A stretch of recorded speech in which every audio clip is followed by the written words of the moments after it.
During one of the services, he received Jesus Christ as Lord and Savior. I was there when it happened. At the funeral, we were able to rejoice. It was not an easy rejoicing, but we knew he was with Jesus in a joyous union that we could hardly comprehend. He's there now, and 10 years has probably felt like 10 seconds. I don't mean to make this a cheerful story. That would be impossible. It's just that it's difficult to connect the resurrection to our daily lives until you're at the funeral. Then it all makes sense.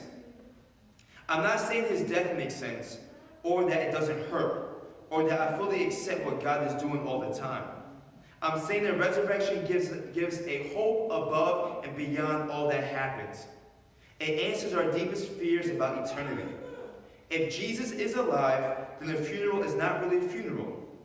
And futures do not stop in a box.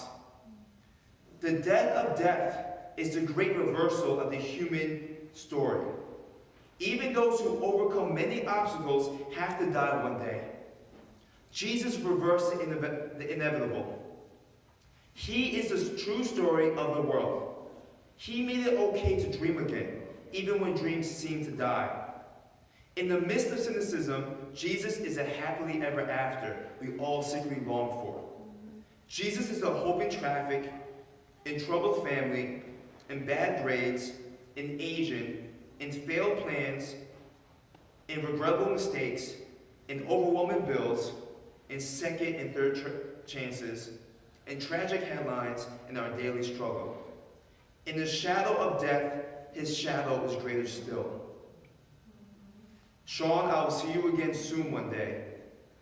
Until then, we tell the story. I've been reading a lot of stories and testimonies about what the resurrection means to other people. And they've been amazing and they've been inspiring.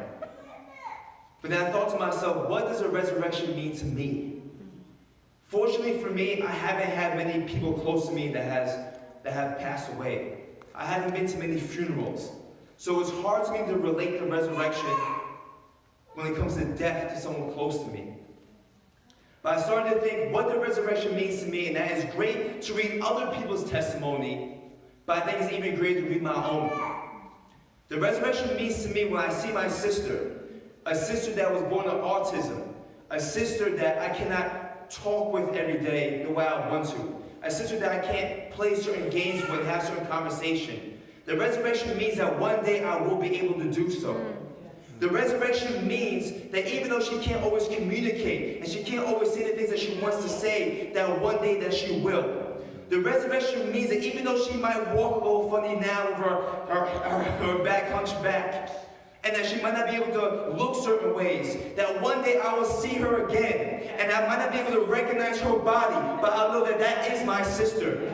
The resurrection means that she will remember the times that Michael took her to Barnes & Noble, that when I see her again, that she'll say, I remember when you took me to Barnes & Noble, when you sat with me at IHOP and you read that story to me. The resurrection means that she'll see my parents and say, I remember when you cleaned my butt, when you took me to the shower and you took care of me. The resurrection means, Nicholas, that I remember when you drew that little man every day for me, that I remember. That is what the resurrection means to me, that I will see my sister again. And it won't be like this, but she'll be able to say, I remember Nicholas. And that the tears that will come down my face will no longer be tears of sadness, will be tears of joy, and be tears of laughter, because I know that my sister will be healed again. And the resurrection means that I can say that she will be healed, but even more so that she's already healed. And that is a resurrection. That when I see her, she's no longer a burden. When I see her, that she is still my sister, that I can give 110%. That she does not need to be saved, because she's already in the safety of God's hands. Amen. That is what the resurrection means to me. That my sister will be healed.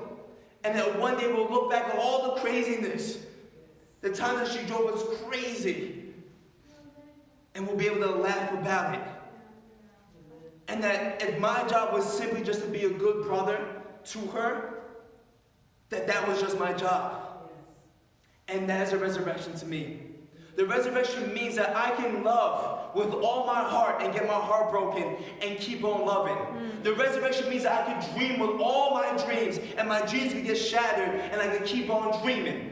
The resurrection means that I can pray with all my might and not get one single prayer answered, but keep on praying. The resurrection means that I can go through depression. I can go through times where I hated myself. I can go through times where I felt I was alone. And literally die right here and keep on living. That is a resurrection. And that is what it means to me. And when I read the story about what the resurrection is, that is what touches my soul now. That is no longer just a story.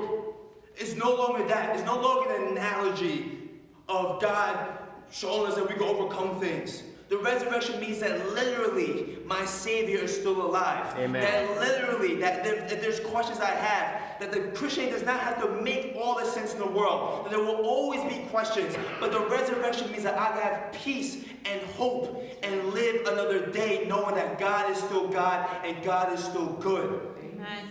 And that is a resurrection.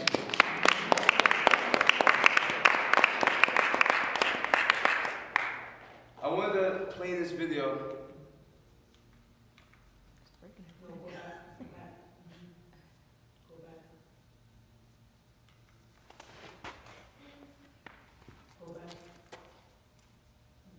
I want to play this video. I've watched it multiple times. It's not working. Just because it's on the ground. Because it's the thing.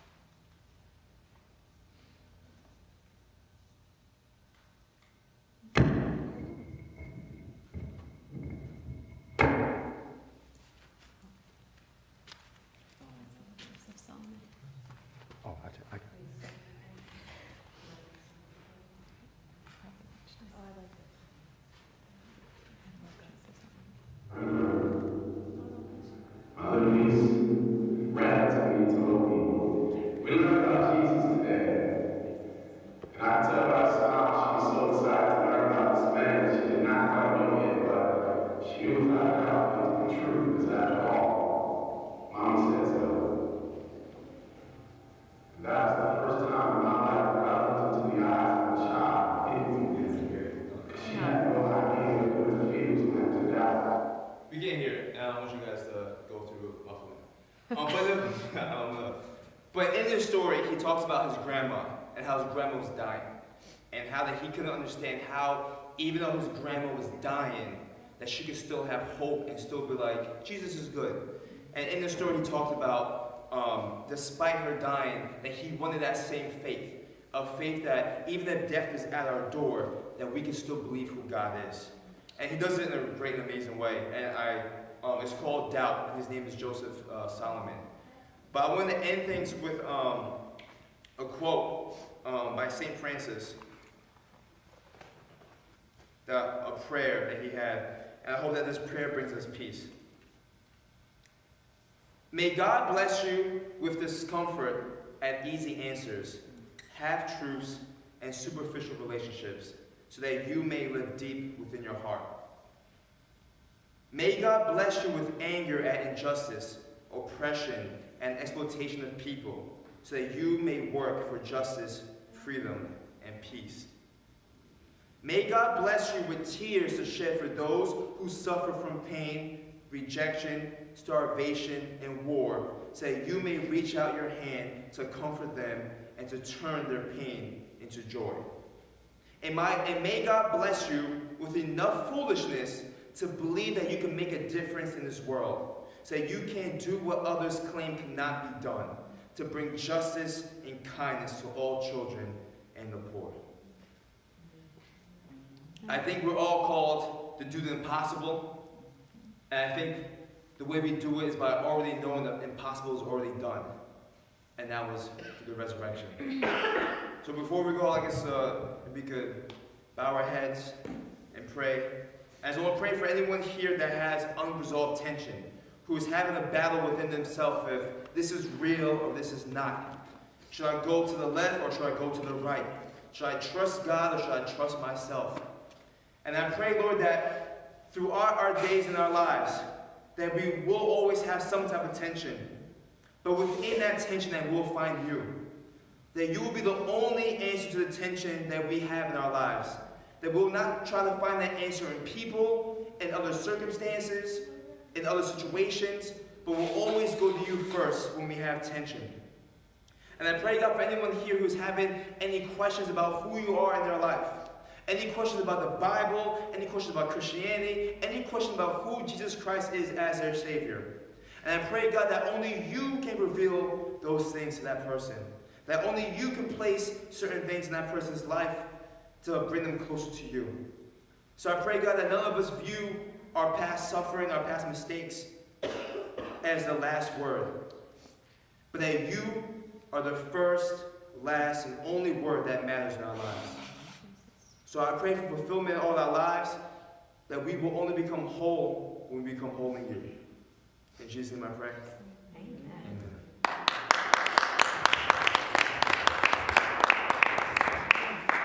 Before we go, I'd like to end things with a song.